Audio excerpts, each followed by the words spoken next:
एक दफ़ा ये वाक़या साबिक़ वज़ीर-ए-आज़म इमरान खान ने खुद सुनाया है, जो खुद सुनाया उन्होंने।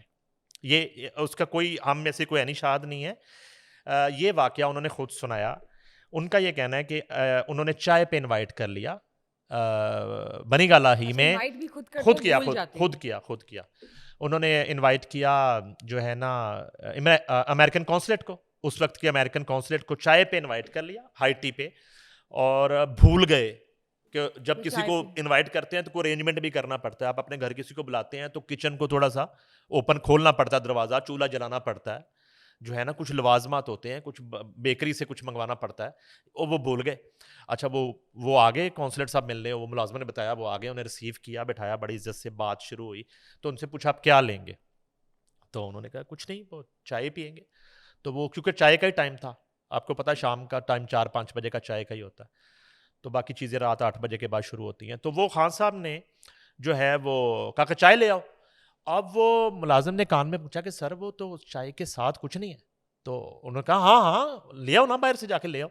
वो उसी वक़्त वो नीचे उतरा, वो बनीगाला की पहाड़ी, और नीचे वो कॉर्नर पे एक खोखे से ना वो बिस्किट के 2 पैकेट, ठीक है? और वो उसके अंदर ही, कवर के अंदर ही ला के, अच्छा वो भी इतना सादा आदमी है कि उसको आदत ही नहीं है, वो इमरान खान का वो मुलाज़िम है या कुक है, कि उसको जो है ना वो मेज़बानी का उस प्रोटोकॉल्स तरह की से। आदत नहीं और है। उसने वो चाय लाया, 2 चाय रखी और प्लेट के अंदर उसी तरह कवर में ही बिस्कुट रख दिए, रैप। अब खान साहब कहते हैं कि मैं सोच रहा हूँ कि ये कॉन्सुलेट खोलेगा या बिस्किट या मैं खोलूँगा। तो इस तरह जो है ना खान साहब भूल भी जाते हैं बुला के। तो मेबी ये जो खातून चली गई हैं जेल के अंदर, भूल गए हैं। बुला लिया हो, भूल भी गए हों, लेकिन अगर नहीं बुलाया, उनकी लिस्ट में नहीं थी, और फिर ये एक पुरस्रार वाक़या है, और मैं समझता हूँ कि ये वाक़या अच्छा नहीं है। सर, इससे तो कोई भी ये रैंडमली चला जाए मिलने, बिल्कुल तो ये तो बहुत खतरनाक बात है। जेल के अंदर इस तरह किसी का चले जाना, नॉट फेयर, और अडयाला जेल के अंदर चले जाना, उस अडयाला नॉट जेल के फेयर। अंदर जिसमें आपने चंद रोज कबल उनकी बहनों को नहीं मिलने दिया, और उनको तो एक आपने रैंडम औरत कैसे आ गई उनको मिलने? ख्वार किया, और आपने एतराज कर दिया जी कि अलीमा खान पे हमें एतराज है, और अलीमा खान जो है उसको हम नहीं आने देंगे, हालांकि अलीमा खान का लिस्ट में नाम है उनका, बाकी लोग अंदर आएंगे, अलीमा नहीं आएंगी। ब्लड अच्छा, रिलेटिव्स के तो चले आप मिलने देते हैं अच्छा, प्रायोरिटी हाँ, पर, रैंडम खातून, औरतों को कैसे आप सुने मिलने दे सुने रहे हैं? सुने सुने सुने, खातून जो है वो, उनका ये कहना है कि उन्हें इजाजत, स्पेशल इजाजत मिल गई जेल हुकाम से, उन्हें स्पेशल इजाजत दी गई है। तो जेल वो हुकुम स्पेशल इजाजत क्या होती है? यानी कि जो मुल्जम है या कैदी है, उसकी तरफ से परमिशन नहीं नहीं है, है, नहीं है। उसकी तरफ से लिस्ट में नाम नहीं है, उसकी तरफ से रिक्वेस्ट नहीं आई सुप्रीडेंट जेल को या होम डिपार्टमेंट को, जो प्रोसेस है कि हमें ये लोग जो है ना कल राइट। मुलाकात करनी है, लेकिन एक खातून को जेल ने अपनी तरफ से इजाजत दे दी। किस खुशी में?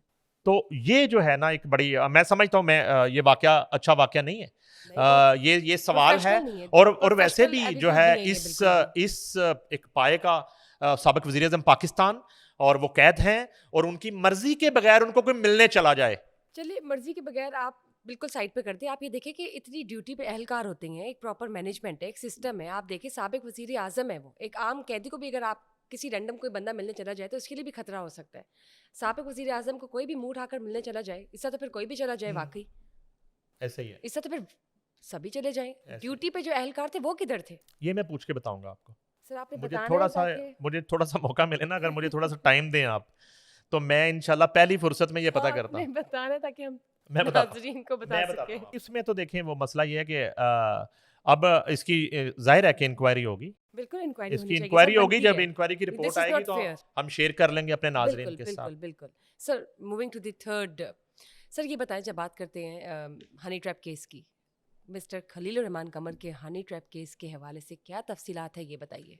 देखिए ये जो है ना बड़ा एक अजीबो-गरीब वाक़या हुआ है, और मैं जो है ख़राज तहसीन पेश करना चाहूँगा खलीलुर रहमान कमर साहब को कि उन्होंने इस केस को लड़ा है उस माफिया के खिलाफ, और इसमें बहुत बड़ा एक सरप्राइज आएगा, ये आपने मेरी बात याद रखनी है। आपने आज के ये पॉडकास्ट जो है ना, इसको अपने पास सेव रखना है, और खलीलुर रहमान कमर केस के हवाले से एक ऐसा सरप्राइज आएगा जिसका कोई तसव्वुर भी नहीं कर रहा। इस केस में आगे चल के एक बहुत बड़ा ट्विस्ट आएगा ट्विस्ट आने वाला है। जिसको कोई तसव्वुर भी नहीं कर सकता। से ठीक मतलब है, कि मतलब देखें, इशारा मतलब किसी इशारा, प्लान्ड मुझे कॉन्कॉक्टेड इजाजत नहीं है इशारा करने की, मगर ट्विस्ट इतना बड़ा आएगा कि जो लोग नहीं सोच रहे वो हो जाएगा इस केस में। अलबत्ता अभी तक की डेवलपमेंट ये है कि इंसदाद दहशतगर्दी की अदालत के मोअज़्ज़ज़ जज जो हैं अरशद जावेद, उन्होंने आज की तारीख में 10 अप्रैल दोबारा देखिए 10 अप्रैल फैसला महफूज कर लिया है इस केस का। अच्छा, इस केस को जो है ना, अगर आप रीड करें तो मैंने खलील रहमान कमर साहब से ये कहा कि आपने बड़ी बड़ी कहानियां लिखी, बड़ी बड़ी फिल्में लिखी, बड़े बड़े ड्रामे लिखे, तो क्या इस पे आप कुछ लिखेंगे इस वाक़े पे?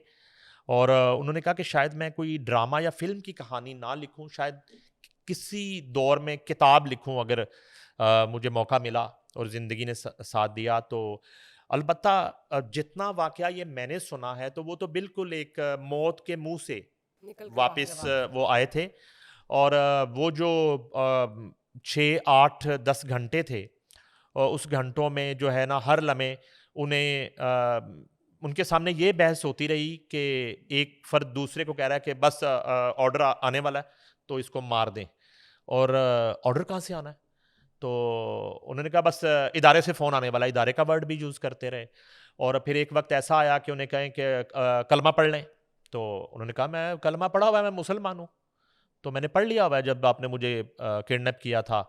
तो उसके बाद फिर एक गन के क्लाशनकोफ के चैम्बर चढ़ने की आवाज़ आती है। अब सोचिए, एक वीराने में, सन्नाटे में, और एक शख्स को 6 से 8 लोगों ने किडनैप कर रखा है, और एक क्वेश्चन आता है कि इसे मार दें, अब बस ख़त्म हो गया काफ़ी, और इसको बस वो उसको ले जाते हैं और वहाँ खड़ा करते हैं और कहते हैं आंखें बंद कर लें और दूसरी तरफ मुंह कर लें और कलमा पढ़ें।